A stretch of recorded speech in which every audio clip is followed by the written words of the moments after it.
जय श्री राम। भारत माता की जय। वंदे मातरम। जय बागेश्वर वाले महाराज की जय हो। जय सनातन धर्म की जय हो। जय हिंदू पद यात्रा की जय हो। मैं मुकेश शर्मा इस वीडियो को सनातन धर्म के लिए बना रहा हूँ, सनातनियों के लिए बना रहा हूँ। हम कभी कभी सोचते हैं, पुराना इतिहास जब पढ़ते हैं या देखते हैं या किसी से सुनते हैं, तो हमें लगता है कभी कभी कि काश हम भी उस युग में होते और मुगलों से जब सनातनी लड़ रहे थे तो फिर हम भी मुगलों के खिलाफ लड़ते, या क्रांतिकारियों की तरह हम भी अंग्रेजों से लड़ते हैं, विधर्मियों से लड़ते हैं। ऐसा कभी कभी इतिहास पढ़ते हैं या कभी कभी सोचते भी हैं, सोचा भी होगा कि धर्म की लड़ाई के लिए, देश के लिए लड़ाई जब हो रही थी, काश हम भी होते तो हम भी लड़ते हैं। आज वो समय आ गया है, फिर वही समय आ गया है मुगल और अंग्रेजों के खिलाफ लड़ने के लिए। मुगल और अंग्रेजों की मिली हुई संयुक्त विचारधारा से लड़ने के लिए, उनकी सोच से लड़ने के लिए, और सनातन धर्म के दुश्मनों से लड़ने के लिए। आप भी लड़ना चाहते हो, मैं भी लड़ना चाहता हूं, पर ये लड़ाई कौन सी है? अब ये कहाँ हो रही है? देश तो आज़ाद हुआ, मुगल थे वो सेकुलर हो गए, जिहादी हो गए, फिर आज कौन सी लड़ाई हो रही जो मैं आपसे बता रहा हूँ कि हम तो मुगलों से भी लड़ सकते हैं, अंग्रेजों से भी लड़ सकते हैं, उनकी संयुक्त वैचारिक जो रणनीति है उसको आज जो लागू कर रहे हैं उन लोगों से भी लड़ सकते हैं। तो वो कांग्रेस है। और रही विचारधारा, तो अंग्रेजों की विचारधारा आज भी है, मुगलों की विचारधारा आज भी है, और वो तीनों ये संयुक्त रूप से सनातन धर्म, देश और संस्कृति के लिए खतरा बन रहे थे, बने हैं, और पहले भी थे और आज भी है। सनातन धर्म की अगर यदि सत्यता से और ईमानदारी से यदि कोई लड़ाई लड़ रहे हैं तो वह है सनातनी संत, कथावाचक, समाज सुधारक श्री धर्मेंद्र शास्त्री जी, बागेश्वर वाले महाराज जी।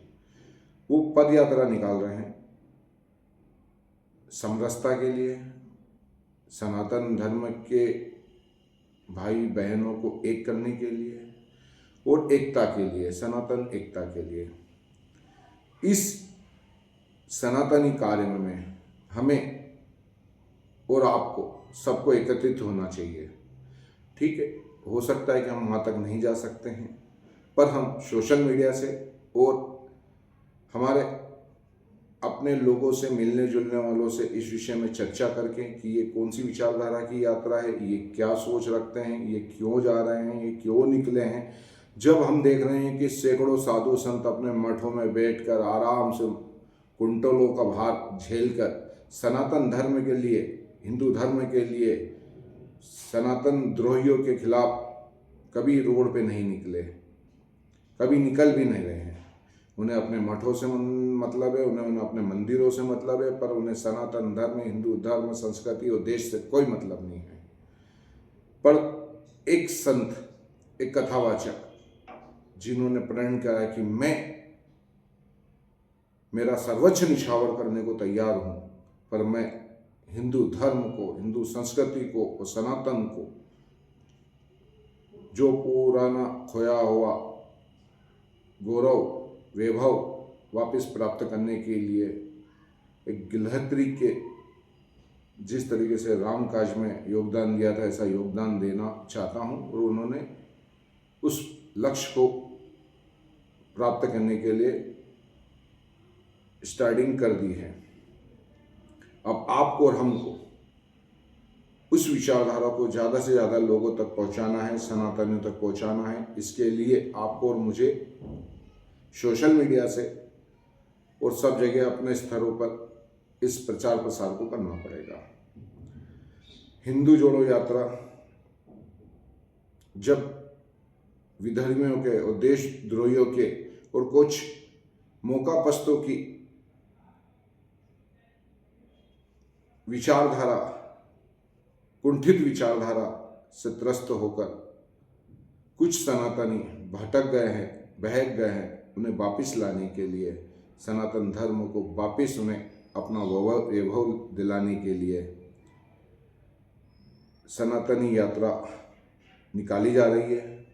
इसमें सारे सनातनियों को एक होकर जात पात की करो विदाई। जो जात पात आज सनातन धर्म का, हिंदू धर्म का, देश का जितना नुकसान कर रहा है, इतना मुगलों ने भी नहीं करा, इतना अंग्रेजों ने भी नहीं करा, इतना कांग्रेस ने भी नहीं करा। वो सब नुकसान आज जात पात के कारण हो रहा है, क्योंकि ये तीनों के ही कारण जात पात को एक हथियार की तरह इस्तेमाल किया जा रहा है। क्योंकि हिंदू यदि एक हो जाए तो इन विधर्मियों की औकात नहीं है कि हिंदू धर्म, हिंदू संत और हिंदू संस्कृति और देश के बारे में कुछ कह सके। इसलिए अपने देश की रक्षा करने के लिए और अपने देश को वापस परम वैभव पे पहुंचाने के लिए सनातन धर्म के योद्धा बागेश्वर महाराज जी की पद यात्रा का ज़्यादा से ज़्यादा समर्थन करें और उन्हें ज़्यादा से ज़्यादा पब्लिसिटी करें, प्रचार प्रसार करें। जय श्री राम, भारत माता की जय, वंदे मातरम।